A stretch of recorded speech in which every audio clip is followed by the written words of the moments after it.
Yes, there's a very strong correlation between economic freedom and economic growth. The countries that are more economically free do much better in terms of per capita incomes. They have much higher economic growth rates. Per capita incomes in freer countries are more than 10 times as high as the incomes in the least free countries.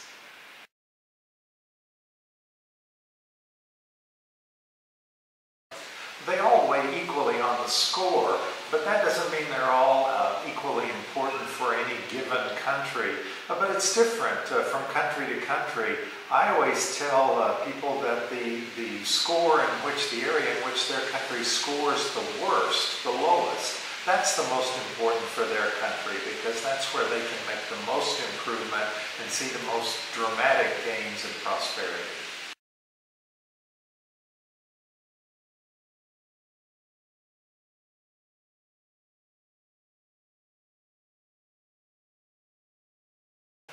Yeah, property rights is really the foundation of all other economic freedoms. When people are secure in their ownership of property, then they take care of that property better, and they also are able to and encouraged to invest it or use it in the most productive ways. They make a profit in doing that, but that creates jobs often. It creates products that are good for other people.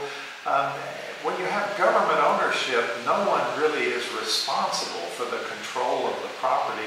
No one has the incentive to use it in the most profitable way or the most productive way. So we find those countries where property rights are secure, where you have the basic rule of law, those are the countries that have the foundation in place for economic freedom and economic prosperity.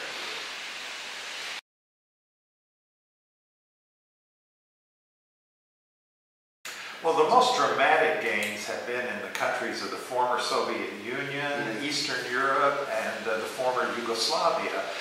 We've seen huge gains in economic freedom and in income and prosperity in those countries.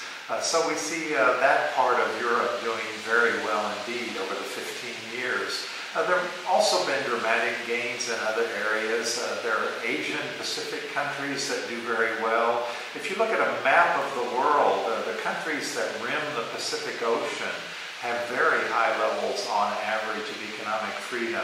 The United States, Canada, Chile in South America. You see Australia, New Zealand, Hong Kong, Korea. All of these countries are performing well in our index and performing very well in terms of economic development.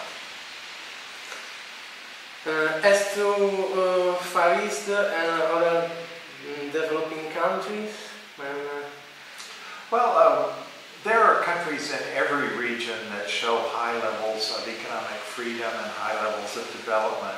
In Africa, you have countries like Botswana, you have Mauritius, but in general in Africa, the levels of economic freedom are quite low.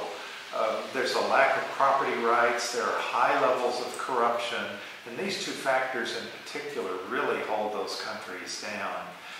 In other developing areas, you see mixed results. In Latin America, there are a number of countries, in Central America particularly. I mentioned Chile, which has done very well. Colombia is doing very well in promoting economic freedom. But you have other countries that have lost significant amounts of freedom. Venezuela, Ecuador, Bolivia. These countries are in trouble. They're turning to statist policies, government ownership, government controls, increased regulation, and we're seeing economic activity decline in these countries. So it really depends on the policies that governments undertake.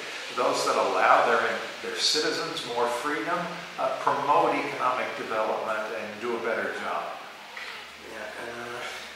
Talking about USA and Europe, which are the most significant differences?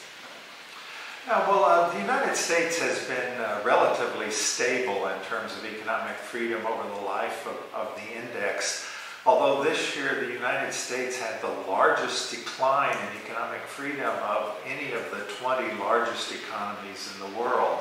That's something that's really alarming for those of us that love freedom in the United States and are concerned about the future of our country. In Europe, we've seen dramatic gains among many countries. I mentioned already the countries of Eastern Europe, the former Soviet Union. Those countries have had huge changes in policies, but in other countries as well. I think of Ireland, for example.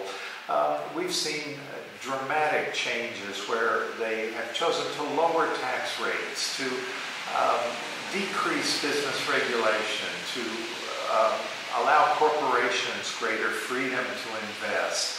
And in all the countries, both the United States and in Europe over the life of our index, we've seen increases in trade freedom, at least up until this year. We've seen lower tariff rates, we've seen reductions in non-tariff barriers to trade. The European Union has continued to lower the average tariff rates that are charged on goods and services, and that's a good thing and will aid development.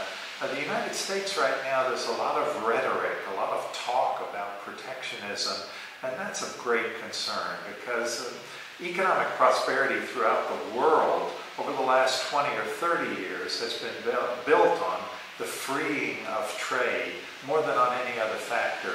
And if we reverse that, then we're going to set back levels of income and economic development throughout the world.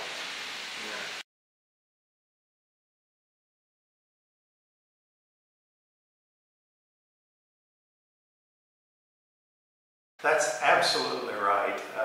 Particularly the reduction in corporate tax rates, I think, was what started the Irish miracle of development, really.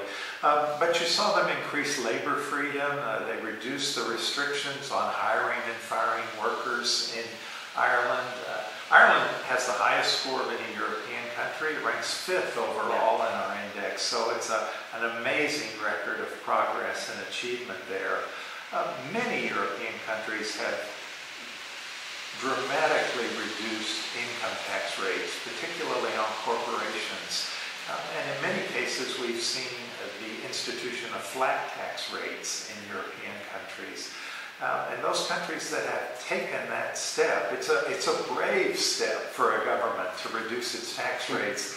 But in most of those countries, they found that revenue actually increased as a result because economic activity increased so strongly after those reductions in taxes.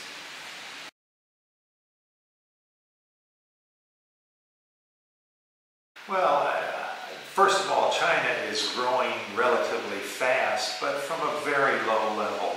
And it's easy to have 6 or 7 or 8 or 10% growth rates when you're growing from a very small base.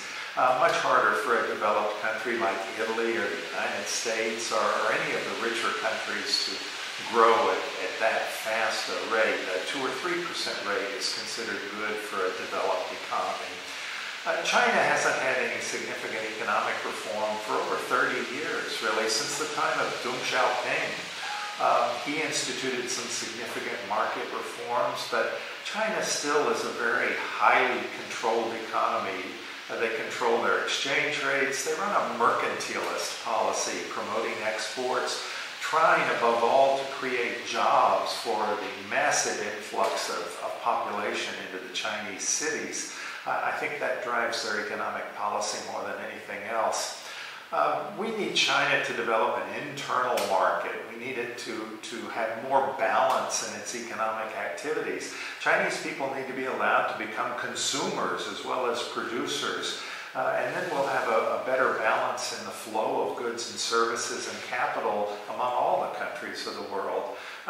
China's not really a threat to the rest of us. The Chinese government policies are a threat to their own people.